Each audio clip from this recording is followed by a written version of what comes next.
Welcome to American Black Journal. I'm Stephen Henderson. Nonprofits in Detroit who service the homeless are making some changes to their efforts to get people off the streets. Outreach teams are now working late into the night to connect with the city's homeless and offer shelter and housing assistance. Plus, instead of using a call center, there's now going to be 5 locations available for the homeless to receive referral services in person. Here to tell us more is Tasha Gray. She's the executive director of the Homeless Action Network of Detroit, along with the program's manager, Distelrath of Southwest Solutions. Welcome, both of you, to American Black Journal. Thank you. Yeah. So this is a shift in approach. Tell me why this is necessary and important right now. Sure. Well, we're making some great progress on ending homelessness. In its heyday, we used to see about 20,000 people who were experiencing homelessness throughout the year.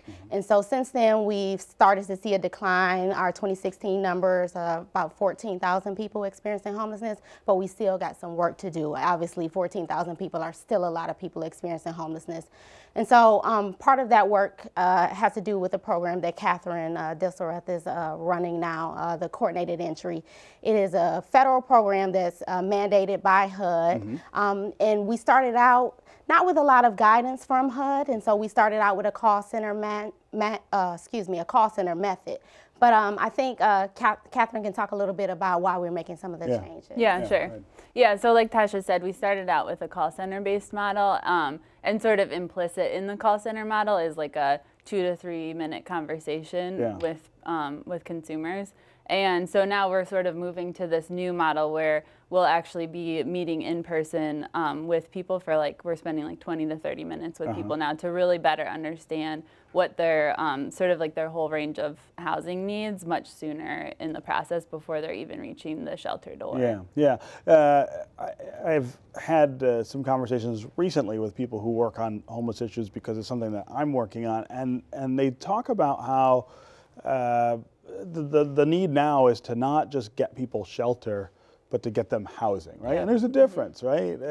You want someone to come in from out of the cold, you want someone to have some place to stay, but you want to also start addressing that underlying set of issues that's driven them to the streets in the first place. Yeah. Absolutely.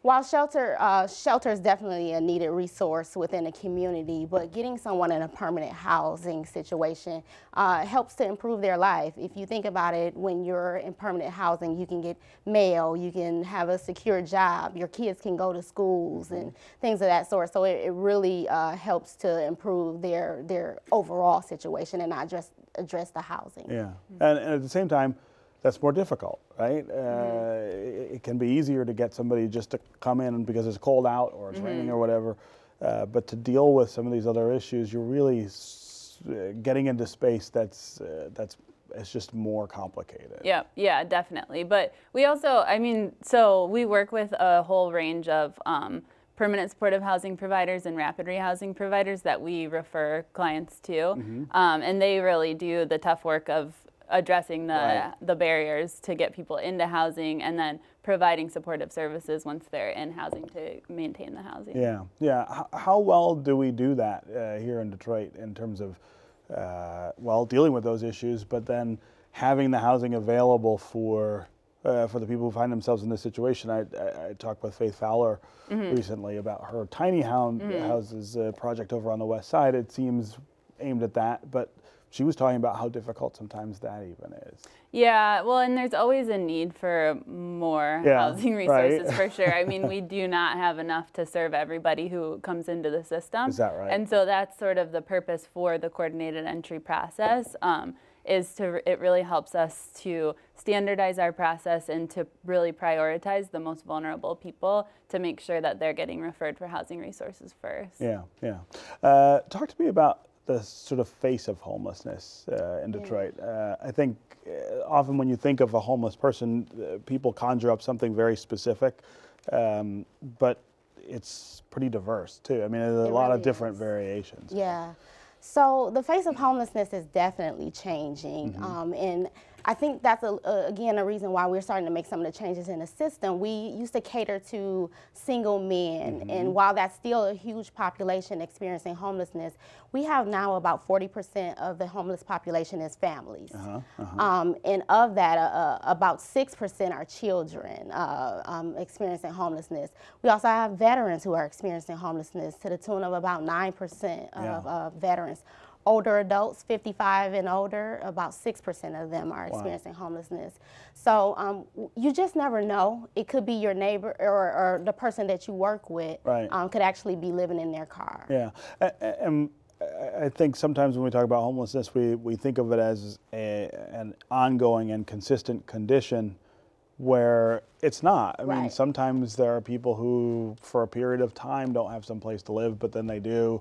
I mean, there's sort of a transience there too.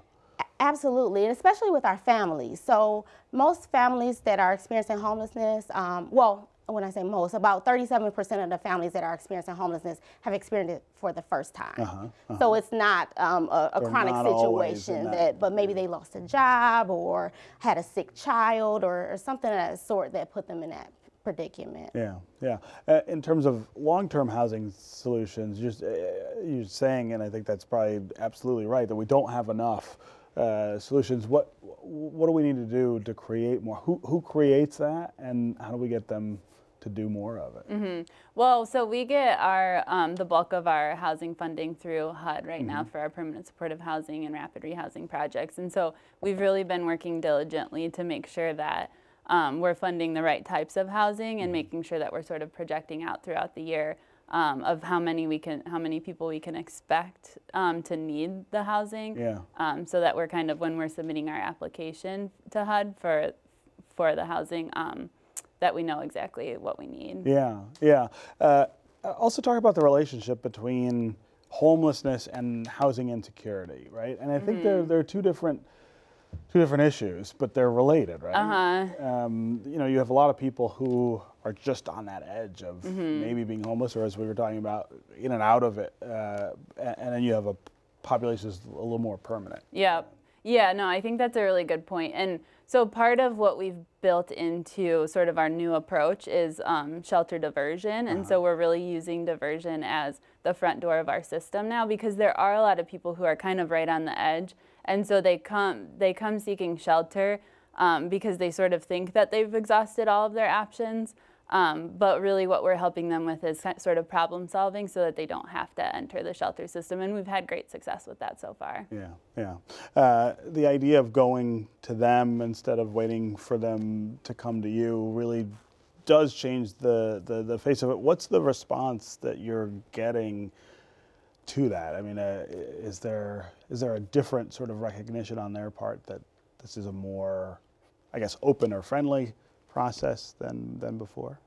I would say there's definitely. I think so. To make it easier, I would think. I think so. I mean, the feedback so we've only started we started the new approach with single adults today. With families, we've been going for about 2 months. And I mean, the families, I think, are really appreciating the fact that we are spending more time with them in person, you know, just getting to understand their needs better.